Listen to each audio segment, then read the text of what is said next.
ఇంటర్న్షాల తర్వాత LinkedIn lot of internship opportunities వస్తాయి. Okay, అందులో యాక్టివ్గా ఉండాలి, రెగ్యులర్గా యాక్టివ్గా ఉండాలి.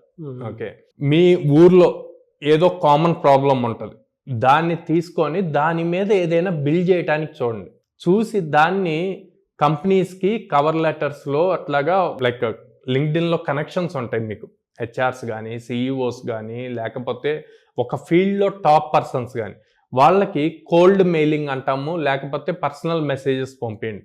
సార్ ఇట్లా సో అండ్ సో ప్రాబ్లం ఉంది, నేను దీనికి ఇట్లాగా సొల్యూషన్ ఫైండ్ అవుట్ చేశాను, ఇట్లాగా అనుకుంటున్నాను, మీకు గైడెన్స్ కావాలి అని. అది వాళ్ళకి ఇంప్రెస్ క్రియేట్ చేసిందంటే ఆటోమేటిక్గా మీకు ఒక ఆఫర్ వస్తుంది, ఇంటర్న్షిప్ ఆఫర్ వస్తుంది.